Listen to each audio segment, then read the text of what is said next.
हमने पाकिस्तान के 9 terrorist basis के परखच्चे उड़ा दिए हैं। सारे के सारों के जो कारकसेस हैं, जो उनकी लाशें हैं इन मिसाइल्स की, वो सारे भारतवर्ष में वेस्टर्न थिएटर में पड़ी हुई हैं और बच्चे खेल रहे हैं उनके साथ। उनको बोलना चाहिए कि ना खेलें। हमने जवाब में 11 पाकिस्तान के मेजर एयर बेसिस का धुआं उड़ा दिया। हम सब जानते हैं कि जो पिछले 4 दिनों से काइनेटिक कॉन्फ्लिक्ट चल रहा है, इसके चलते हमने पाकिस्तान के 9 टेररिस्ट बेसिस के परखच्चे उड़ा दिए हैं। पाकिस्तान ने जवाब दिया। पहला दिन पूरे वेस्टर्न थिएटर बॉर्डर में कश्मीर से लेके कच्छ तक उसने जो है अपने ड्रोन हमले किए 300-400 ड्रोन से, और सब विफल कर दिए गए। अगले दिन लॉइटरिंग ड्रोन्स लेके आया, सब विफल कर दिया गया। और तीसरे दिन उसने मिसाइल्स और जो एयर लॉन्च क्रूज मिसाइल्स उनसे हमला किया। फतेह 1, फतेह 2, अब्दाली वगैरह, सारे के सारों के जो कारकसेस हैं, जो उनकी लाशें हैं इन मिसाइल्स की, वो सारे भारतवर्ष में वेस्टर्न थिएटर में पड़ी हुई हैं और बच्चे खेल रहे हैं उनके साथ। उनको बोलना चाहिए कि ना खेलें। हमने जवाब में 11 पाकिस्तान के मेजर एयर बेसिस का धुआं उड़ा दिया।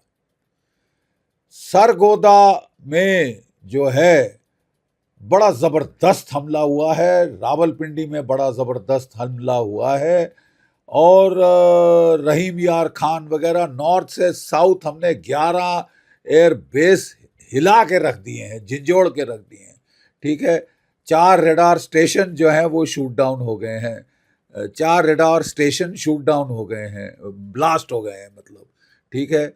और पाकिस्तान के कोई 8 JF-17, ये ओपन सोर्सेज से मैं बता रहा हूँ, 7 से 8 JF-17 फाइटर, एक F-16, एक आपका J-10C और एक AWAC, ये उड़ा दिया गया है आसमान से। ठीक है।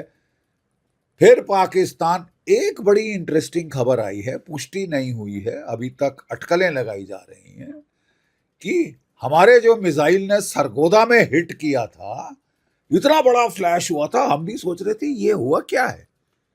कुछ ऑर्डिनेंस गई है, लेकिन इतनी बड़ी जबरदस्त ऑर्डिनेंस लगती है। तो एक अटकल लगाई जा रही है कि उनकी वहां पे टनल थी जहां उन्होंने 7 न्यूक्लियर वॉरहेड स्टोर किए हुए थे।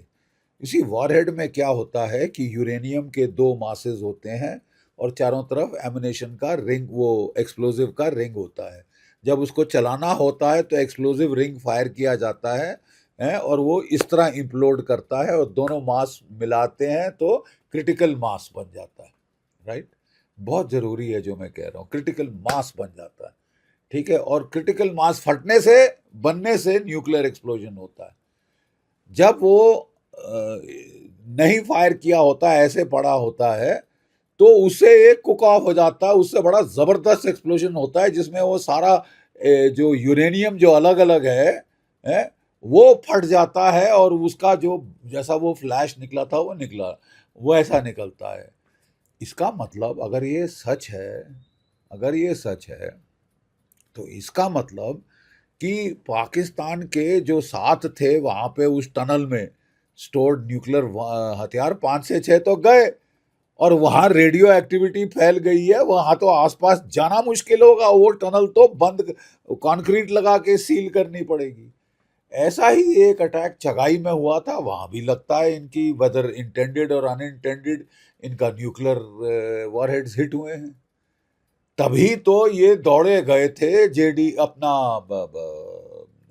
पाक अमेरिका के जो फॉरेन सेक्रेटरी हैं, स्टेट सेक्रेटरी ऑफ स्टेट जो हैं, उनके पास दौड़े, मार्को रूबियो के पास दौड़े दौड़े गए कि बचाओ मेरे आका, पाँव पड़े लागी, पाँव लागी है, बोलिए डोनाल्ड ट्रंप साहब को कि हमारी निजात कराएं, हमें बचाएं, हमें छुड़वाएं।